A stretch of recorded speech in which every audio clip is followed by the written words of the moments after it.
শুভ সকাল, welcome back to my channel Bulti lifestyle. কেমন আছে তোমরা সবাই? আশা করি সবাই খুব ভালো আছে। আর আমি তো একদম বিন্দাস আছি। তো আজকে হচ্ছে বৃহস্পতিবার। তো বৃহস্পতিবার বলে তো আমার কাজে ছুটি নেই কোনো দিনই। তো সকালে আজকে কাকিমা বলেছিল দোকান খুলবে, কিন্তু যেহেতু আমার প্রচুর কাজ থাকে সকালে, তাই আমি বললাম যে আমি আর সকালে আসতে পারবো না। এমনিতেই অন্য দিনে কাজ থাকে, কিন্তু বৃহস্পতিবারটা কাজটা একটু বেশিই বেড়ে যায়, কারণ কাচাকুচি করতে হয়। কাচাকুচি রোজে থাকে, কিন্তু তাও বৃহস্পতিবারে তো এই ঠাকুর পুজো দেওয়ার ব্যাপার থাকে। ওই ধরো বাসন টাসন মাজতে হয় ঠাকুরের, ওগুলোতে এক্সট্রার কাজ ওটা বেড়ে যায়। তার জন্য আমি বললাম যে বৃহস্পতিবারে সকালে আসতে পারবো না, যদি বিকালে দোকান খুলো তাহলে আসবো। তো তারপর কাকিমা বললো যে বৃহস্পতিবারে বিকালে আর খুলতে হবে না, বিকালেও তাহলে বন্ধই থাকুক, একবারে শুক্রবারে সকালেই না হলে খোলা হোক। ঠিক আছে। তো তার জন্য আর কি তড়িঘড়ি করে একটু লেট করে উঠেছি আজকে। লেট বলতে ওই 6:30টার দিকে উঠি, 5টা, 5:30, 6:30 এরকম হয়। তো আজকে একটু 7টা বেজে গেছিলো উঠতে উঠতে। তো লেট করে উঠলে অনেকটাই কাজে লেট হয়ে যায়, দেখবে মানে সব কাজেরই একটু লেট হয়ে যায়। তো আমারও সেরকমই হয়েছিল, লেট করে উঠে বাস লেট হয়ে গেছিলো। তারপরেও ভাবলাম যে জামা কাপড়গুলো পরে আছে, তো টাইমই পাচ্ছি না, বিকালে গোছ করব করে আর করা হয় না। তার জন্য আমি দেখলাম যে থাক, এখন যখন একটু টাইম পেয়েছি সকালবেলার দিকটা, তাহলে গোছ টোছ করে রাখি। আর ওদিকে ওটা ভিজিয়ে দিয়ে আসলাম। ওই বিছানার চাদরটা তুলছি না, কারণ বিছানাতে তো শুই না, আর বালিশগুলোতে ঘাম পড়ে, তার জন্য আর কি বালিশগুলো ওয়ারগুলো আর কি নিয়ে কেচে দিলাম। আর বিছানাটা অনেক দিন শুইনি আমরা, ওই নিচেতেই তো শুই, তোমরা তো দেখো। আর গরমকালে বেশ নিচেতেই ভালো লাগে, আর আমার এমনিতেই নিচেতেই শুতে খুব ভালো লাগে, এমনিতে খাটের থেকে আর কি। তো তার জন্য আর কি চাদরটা তুলিনি। আর এই জামা কাপড়গুলো সে কত দিন ধরে পড়ে আছে, মানে একটা করে পরেই কাচি, আবার এখানে ঢিপ মেরে মেরে রেখে দিয়ে একদম কুচকে গেছে দেখো জামাগুলো সব।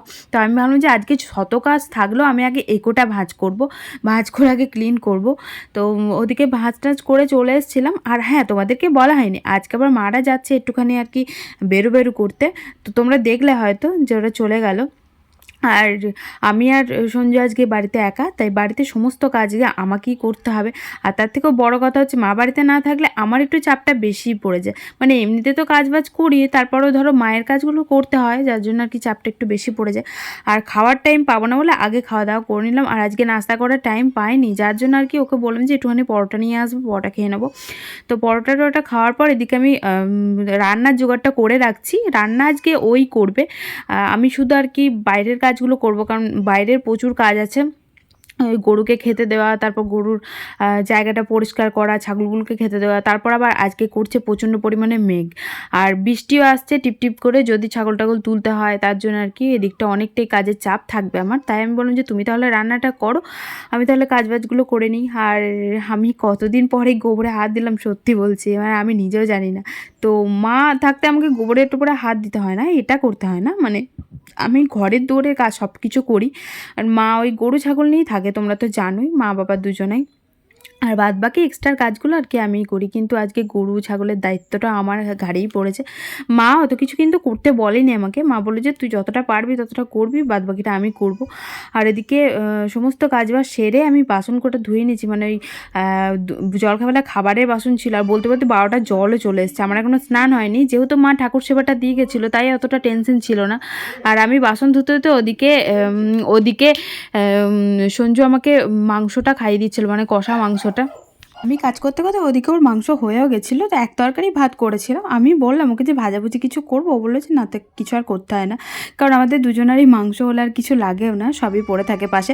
তো মা বাবা থাকলে তাও ওরা এক তরকারি দিয়ে মানে খেতে পারে না, ওরা শুধু মাংস দিয়ে খেতে পারে না, যার জন্য একটু ভাজাভুজি করে। তো আমার অত কিছু লাগে না, আর ওরও লাগে না, যার জন্য আমরা শুধুমাত্র কষা মাংস আর ভাত করে নিয়েছিলাম। ভাতটা এখনও করিনি, ভাতটা আমি স্নান টান করে এসে করবো, কারণ এখন তো স্নান হয়নি। আর ওদিকে জল চলে যাবে বলে আমি তাড়াতাড়ি করছিলাম, তার জন্য আমি দেখলাম উঠোনটা প্রচণ্ড পরিমাণে নোংরা হয়ে আছে, পাতা টাতা পড়ে আছে, তাই ভাবলাম যে একটুখানি আর কি সাফাই টাফাই করে স্নান করতে যাবো, কারণ প্রচণ্ড মেঘ করেছিল, যদি বৃষ্টি চলে আসে তাহলে একদম কাদা কাদা ব্যাপার হয়ে যাবে, আর ওই পাতাগুলো কাদার মধ্যে লেগে গেলে আর উঠবে না, তাই আর কি তাড়াতাড়ি করে ওগুলো ঝাঁটফাট দিয়ে এদিকে আমি মাংসটাকে আবার চেক করতে আসলাম। ও বললো যে একটু নুনটা চেক করে যাও, যে নুনটা কেমন থাকবে না থাকবে।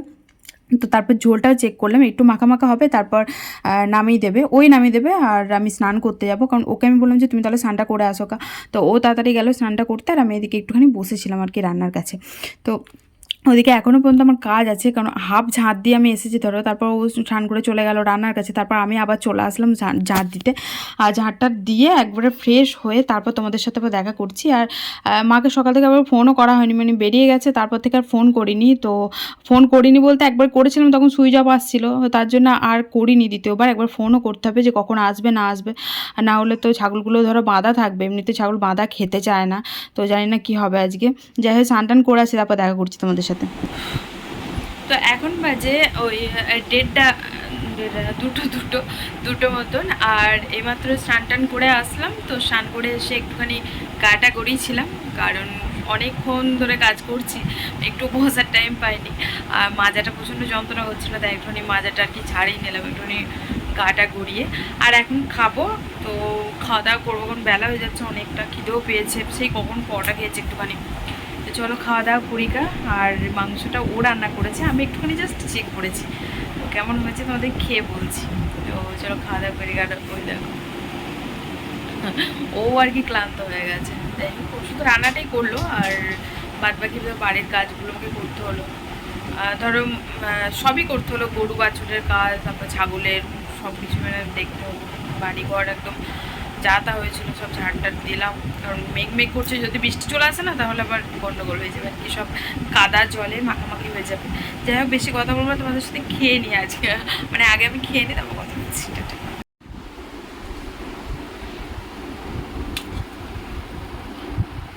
তো অনেক দিন পর নিজের বাড়ির মতন ফিলিংস আসছে, মানে নিজের এর মতন আর কি। যখন ওখানে ছিলাম তখন এরকম নিজে নিজে নিয়ে খেতাম, ভালো লাগতো বেশ। আর কড়াই ধরে নিয়ে চলে এসেছি, এরকম বেছে বেছে নিচ্ছে, জানি না এখন লেগ পিস খুঁজছে। আর টেস্ট হয়েছে খুব সুন্দর, কারণ আমি একটা খেয়ে দেখলাম, দারুণ টেস্টে, কষাতেই টেস্ট হয়েছিল, কষা যখন খেলাম, কিন্তু ঝোল হলে তো আলাদা রকমভাবে টেস্ট হয়ে যায়, তার জন্য।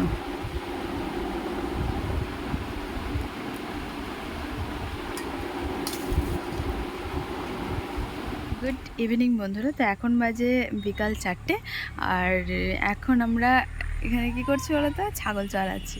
তো অ্যাকচুয়ালি বাবার মা এখনও পর্যন্ত আসেনি, ছাগলগুলো খুব চিল্লাচ্ছিল, ওদের যেহেতু আর কি ছাড়া অভ্যাস, তো বাঁধা খেতে চায় না, বাঁধা ঘাস তো ছিল দিচ্ছিলাম, কিন্তু ওদের খেয়ে পোষাচ্ছিল না, খুব চেঁচাচ্ছিল, যার জন্য একটুখানি ছেড়ে দেওয়া হলো। আমি এখানে দাঁড়িয়ে আছি, ওই জায়গাটা দাঁড়িয়ে আছে, তো সব কিছু প্র্যাকটিস করতে হবে, কি বলে, লাইফে যদি কোনো দিন ধরো ছাগল চড়াতেও হয়, সেটাও প্র্যাকটিস করতে হবে, যদিও বলা যায় না, কোনো দিন যদি নিজের ছাগল থাকবে তখন তো চড়াতেই হবে।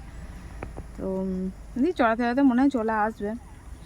আর ওদিকে জলও চলে এসছে, মনে হয় জল কোটা ভরে নেবো আমি, বাসন পড়ে আছে কোনো, খাওয়া দাওয়া করে জাস্ট একটুখানি শুয়েছিলাম, তারপর দেখছি ওরা এত চিল্লাচ্ছে, মানে শোয়া যাচ্ছিলো না, দিয়ে তারপর আবার ছেড়ে দেওয়া হলো একটুখানি।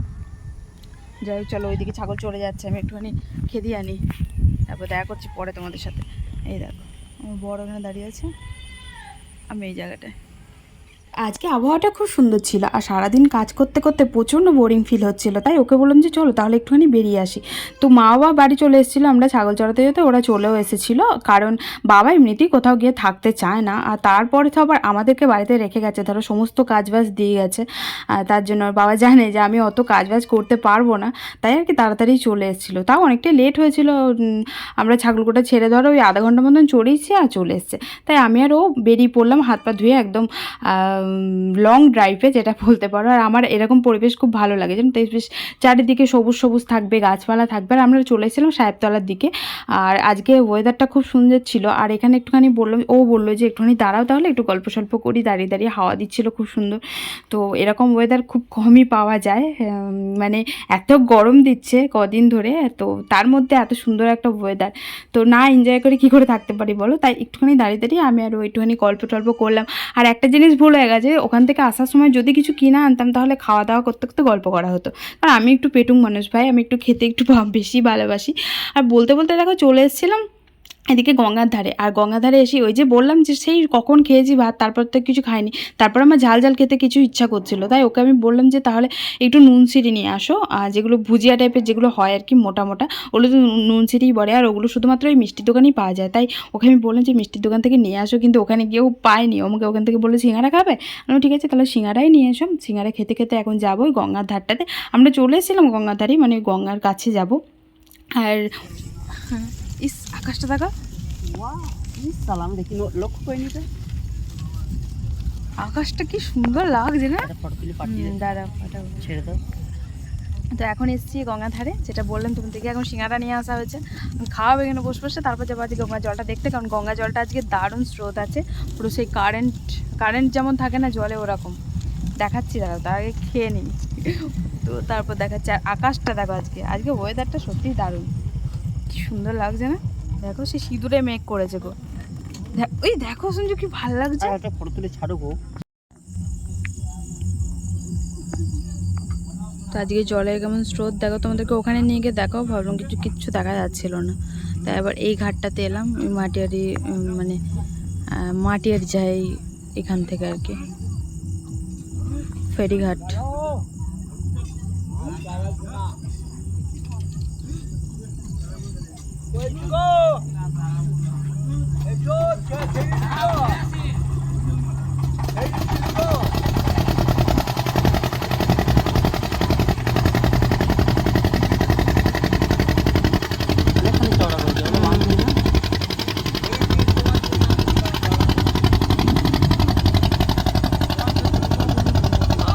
চলে এসেছিলাম ঘুরে টুরে বাড়ি। আর মাঝে মাঝে এরকম বাড়িতে কেউ না থাকলে ভালোই হয়, কারণ মানে ইচ্ছা মতন আর কি নিজের মতন করে থাকা যায়। আর আমি তো এরকমই একটা ফ্যামিলি চাই, তোমরা তো সবাই জানো যে যেখানে নিজের সব কিছু আর কি হবে, নিজের হুকুম চলবে, অন্য কারোর হুকুমে আমাকে চলতে হবে না। এমন না যে খারাপ আছি, ভালো আছি, কিন্তু তাও জানো তো সব মেয়েদেরই একটা স্বপ্ন থাকে যে নিজের মতন করে বাঁচবে, নিজের একটা সংসার হবে।